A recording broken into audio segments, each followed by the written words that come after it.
కానీ తెలంగాణ జీవితం, తెలంగాణలో బతికేటువంటి ప్రతి వ్యక్తి యొక్క జీవిత అనుభవం నుంచే ఉద్యమంలో పాల్గొంటే తప్ప మన బతుకు బాగుపడదు అనేటువంటి అనుభవం వచ్చిన తర్వాత మాత్రమే తెలంగాణ ప్రజలు ఈ ఉద్యమానికి నడువు పెడుతున్నారు. అందులో వివిధ వర్గాల వాళ్ళు ఇవాళ ఇక్కడ కూర్చున్నటువంటి ప్రైవేట్ విద్యా సంస్థలలో, కార్పొరేట్ విద్యా సంస్థలలో ప్రధానంగా పనిచేస్తున్నటువంటి తమ్ముళ్ళు, చెల్లెళ్ళు, అక్కలు, అన్నలందరూ కూడా ఒక జీవిత అనుభవం నుంచే ఈరోజు ఇక్కడ కూర్చోడానికి ముందుకు వచ్చిందని భావిస్తున్నాను.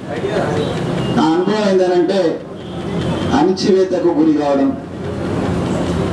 దోపిడికి గురి కావడం, అవమానాలకు గురి కావడం, ఆత్మాభిమానాన్ని చంపుకొని పనిచేయడం, పనిచేసేదానికి ఫలితం దక్కగా బ్రతుకును సరిగా ఈడ్చలేని పరిస్థితిలో ఈ అన్నిటికీ కారణం ఎవడని ఆలోచిస్తే ఆంధ్ర పెల్స పెట్టుబడిదారుడే కారణం అని అన్నప్పుడు వారి మీద పోరాటం చేయడానికే ఇక్కడ వచ్చిన మిత్రులందరూ వచ్చిందనిగా నేను భావిస్తాను. ఎంత దయనీయమైనటువంటి బతుకులంటే నాకు తెలుసు. గత 2 సంవత్సరాల నుంచి తెలంగాణ ఉద్యమ క్రమంలో ఒక కిరీటం లాగా కార్పొరేట్ లో పనిచేస్తున్నటువంటి లెక్చరర్స్, తెలంగాణ లెక్చరర్స్ ఫోరం అనేటువంటి వేదిక పెట్టగానే ఒక కిరీటం లాగా వచ్చి మాతో దూకారు.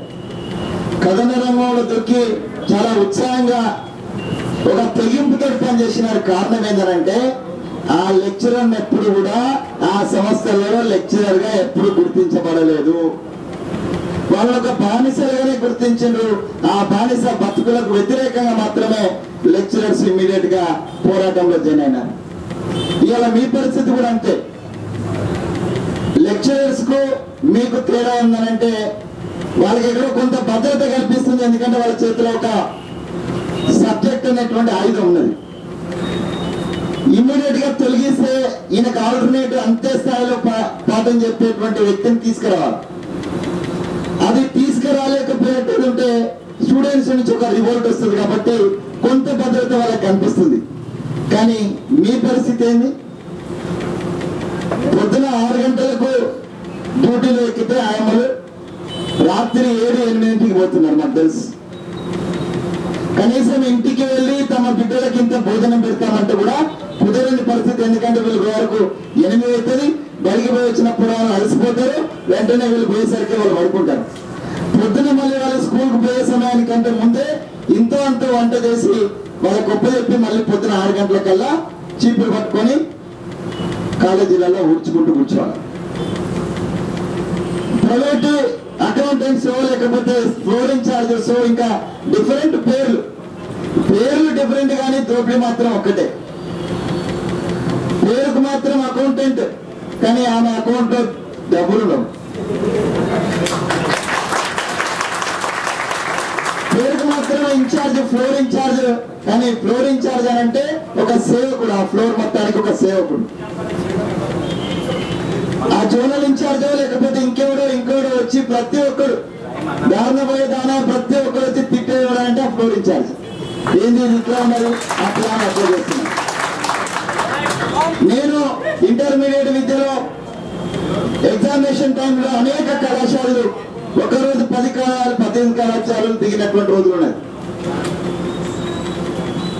నాతో వచ్చినటువంటి మిగతా మిత్రులు అంటే ఇప్పుడు నేనైతే తిరగలేను, కానీ 2-3 సంవత్సరాల క్రితం నా కాలు బాగానే ఉండింది.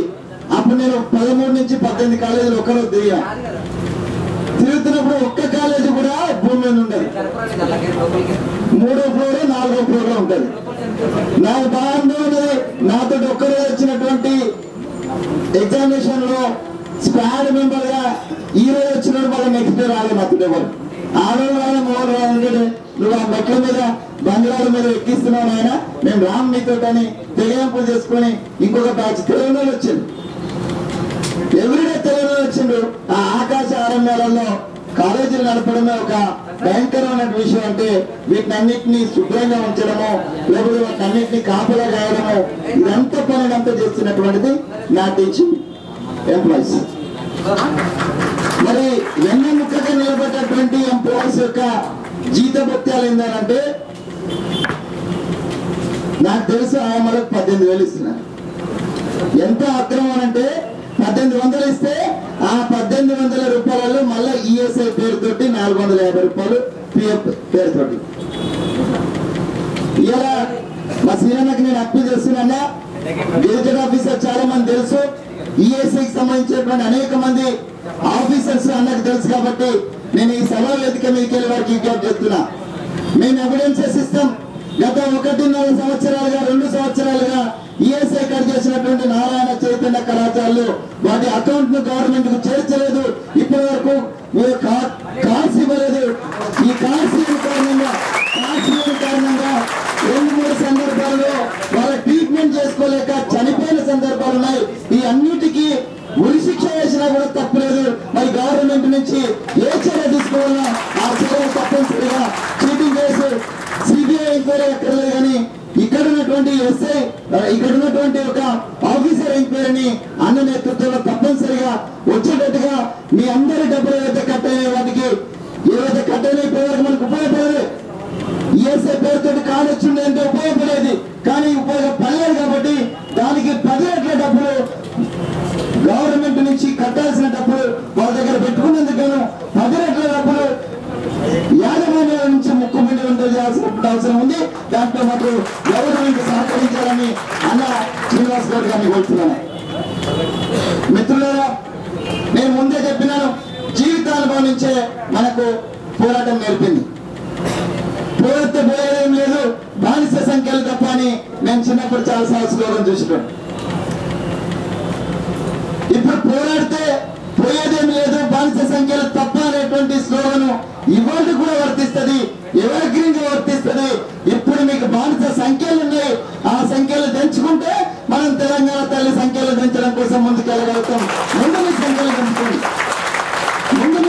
పెంచుకోండి, సంఖ్యలు పెంచడం కోసం తెలంగాణ వ్యాప్తంగా ఉన్నటువంటి తెలంగాణ జేఏసీ ఉన్నటువంటి భారతీయ పక్షాలు ఉన్నటువంటి ఉద్యోగ సంఘాలు, గవర్నమెంట్ లో పనిచేస్తున్నటువంటి ఉద్యోగ సంఘాలు ఎన్నో నియమాలు మాకున్నాయి. మీకు ఏ నియమం లేదు, కానీ మాకు అనేక నియమాలు ఉన్నాయి. సిసిఆర్ రూల్స్ అని వాటినన్నింటినీ అధిగమించి సిసిఆర్ రూల్స్ అధిగమించి వాటిని తుంగలో దక్కి ఇలా తెలంగాణ రాష్ట్ర సాధనం ఒక్కటే మాకు ఆదర్శం, దానికోసమే పనిచేస్తామని అనేక మంది గవర్నమెంట్ ఉద్యోగులు గెజిటెడ్ ఆఫీసర్స్ ముందుకు వచ్చినటువంటి సమయంలో మీ దాస సుంకాలు తెంపడంలో మేము ముందుంటాం. మీరు కనీసం ఆ దాస సుంకాలు తెప్పిన తర్వాత జై తెలంగాణ అని గట్టిగా నినాదం తెలంగాణ ముందుకు రావాలని ఈ సందర్భంగా మేము అందరినీ కోరుతున్నా. సంఖ్యలు తెంపుకుంటే తప్ప మీరు పిడికి ఎత్తలేరు, గట్టిగా సినిమా ఇయ్యలేరు.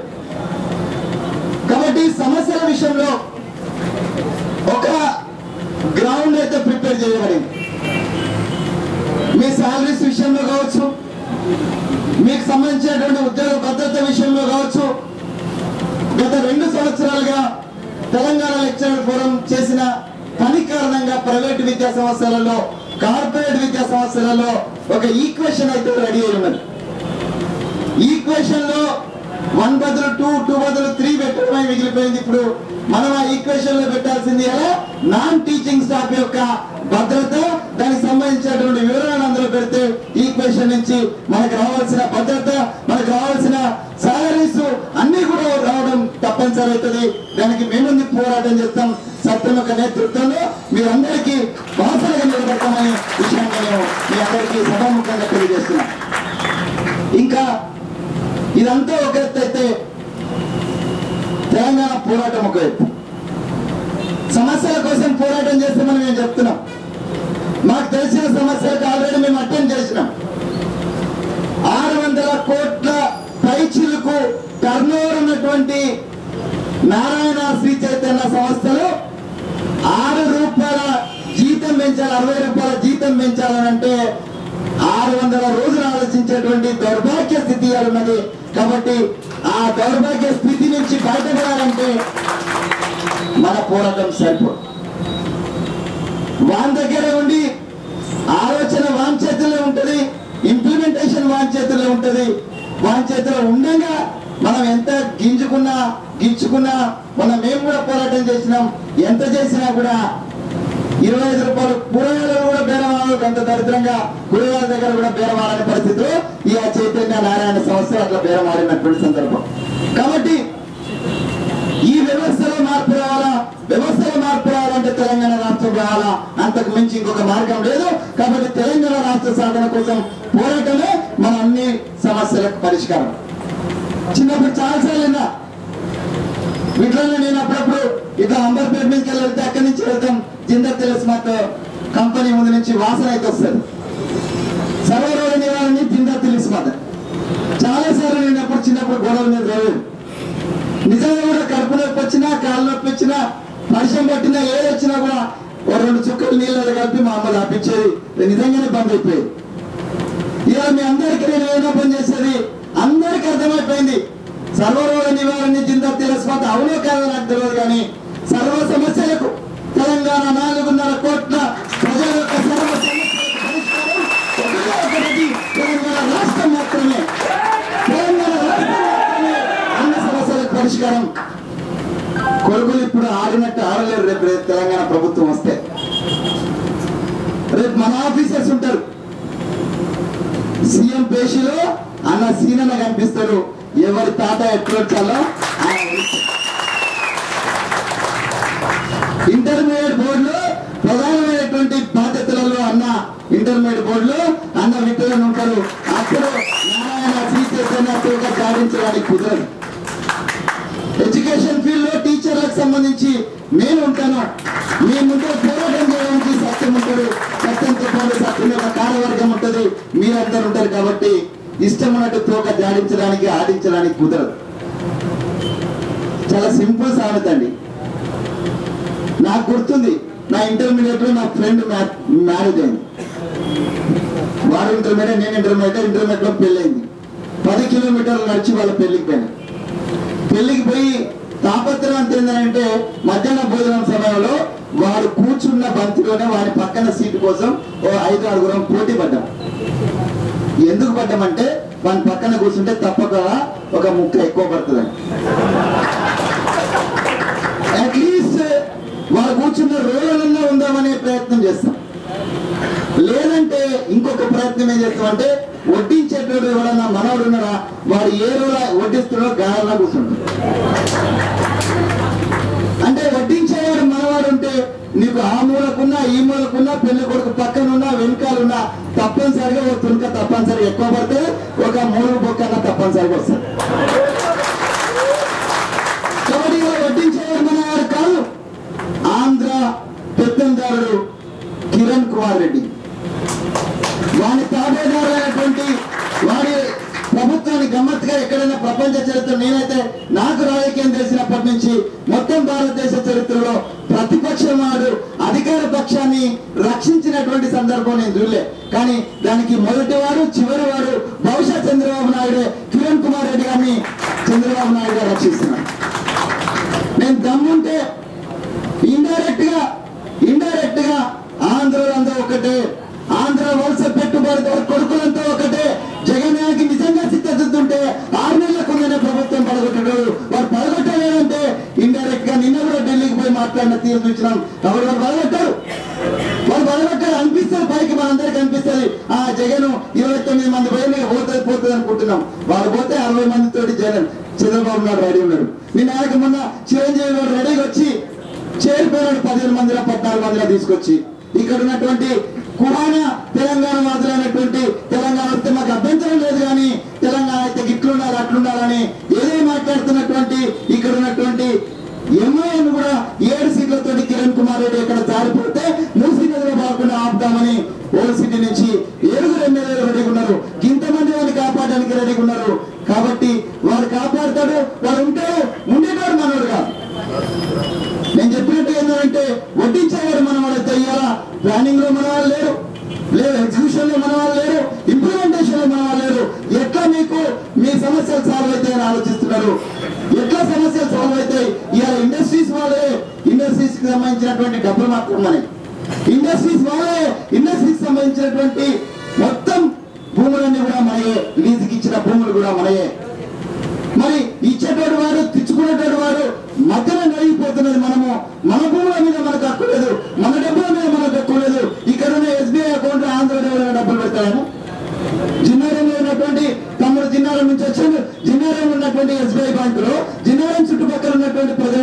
అని ఎక్కడో శ్రీకాకుళం జిల్లా పలాస నుంచి వచ్చి డబ్బులు ఎవరైనా పెడతారు ఇక్కడ? మరి గాడాపూర్ నుంచే రాయితీ మీద లోన్ తీసుకున్న కొడుకు మనవాన్ని పెట్టుకోవడం లేదు. కాబట్టి ఒకటే సమస్యకు పరిష్కారం తెలంగాణ రాష్ట్రం. దానికి మనం వ్యూహరచన చేసింది. పోరాటాలలో మనం ఒక్కొక్క మెట్టు ఎక్కుంటూ వస్తున్నాం. ఎవరికి కూడా ఇవాళ నైవేశం లేదు, ఎవరికి కూడా భయం లేదు, ఎవరికి కూడా అమ్మడం లేదు. తెలంగాణ వస్తుందా రాదా అనేటువంటి సంశయం ఎవరికి లేదు. కానీ ఒకటే ఉంది, ఎప్పుడు వస్తుందనే క్వశ్చన్ ఎప్పుడు అడుగుతున్నారు. ఆ ఎప్పుడు వస్తుందని దానికి కొంతమంది అడ్డంగా నిలబడింది. మహాభారత యుద్ధంలో సైంధవుడు అనేవాడు శివుడి దగ్గర వరం కోరుకున్నట్ట ఈ 5 పాండవులను అడ్డగించి నిలబడి వాళ్ళతో పోరాడి వాళ్ళని తుదముంటించేటువంటి వరం నాకు ఇవ్వాలంటే శివుడు చెప్పినట్టే, బాబు నువ్వు నీకెక్కడి నుంచి ఇస్తా, నన్నేవారు కొడితే వానికి పాశుపదార్థం ఇచ్చేసిన అర్జునుడికి వానికి నేనెక్కడి నుంచి వరం ఇస్తారా బాబు, అది సాధం కావాలంటే మరి ఏమిస్తారు సార్ అని అంటే చెప్పిండట ఆయన. ఒక్కరోజు పొద్దున్నే సాయంత్రం వరకు సూర్యోదయం నుంచి సూర్యాస్తమైన వరకు అర్జునుడు ఆ 5 అర్జునుడు లేని టైంలో వాళ్ళ 4 మాత్రం నువ్వు ఆపగలుగుతావు. సాయంత్రం దాకా ఆపగలుగుతావు, సూర్యాస్తమైన తర్వాత ఇక నువ్వు ఆపలేవు అని చెప్పినట్ట. ఇక ఒకటే చాలనుకున్నాడు. అభిమన్యుడు యుద్ధంకి వచ్చిన సందర్భంలో అర్జునుడిని దారి మళ్ళించి ఇంకోవైపు తీసుకుపోయిన సందర్భంలో అభిమన్యునికి అండగా నిలబడి 4 పాండవులు వెళ్ళినప్పుడు సాయంత్రుడు పొద్దున్న నుంచి సాయంత్రం వరకు వాడిని ఆపినారు. వాళ్ళని దాని యొక్క ఫలితం ఇవాళ మనం ఆలోచించిన అభిమన్యుడి యొక్క వధ. ఇవాళ 9 డిసెంబర్ 2009 ప్రకటన వచ్చిన దానికన్నా ముందు అనేక ఉద్యోగ సంఘాలతో పాటు ప్రజా సంఘాలతో పాటు రాజకీయ పక్షాలు 50 మంది తెలంగాణ ప్రజల పోరాటం కారణంగా 2009 డిసెంబర్ 9 ప్రకటన వచ్చింది. ఆ ప్రకటనను సాయంత్రంలాగా ఒక లగడపాటి పేరుతోటో, ఒక రాయపాటి పేరుతోటో, ఇంకో జగన్ పేరుతోటో, ఎవరి పేరుతోటో సాయంత్రం ఆపడమాట. వాస్తవం సైన్యాలకు వ్యతిరేకంగా పోరాడుతున్నటువంటి పాండవ సైన్యం ఇలా తెలంగాణ సైన్యం. తెలంగాణ 4 కోట్ల ప్రజలకు ఆకాంక్ష నెరవేర్చడం కోసం అన్నస్వామి గౌడు ముందుండి నడిపిస్తున్నాడు. ధర్మరాజులాగా ఆయన వెనుక 4 మేము ఉన్నాం. శ్రీకృష్ణులాగా మొత్తానికి రచన చేయగలిగేటువంటి కేసీఆర్ గారు నాతో ఉన్నారు. తప్పనిసరిగా శ్రీకృష్ణులాగా యోజన చేసే అవకాశం ఉన్నది. సాయంత్రాన్ని చంపడానికి ముహూర్తం రావాలి. సూర్యుడు అస్తమయం జరగాల. సూర్యుడు అస్తమైన తర్వాత నెక్స్ట్ సూర్యోదయం తర్వాత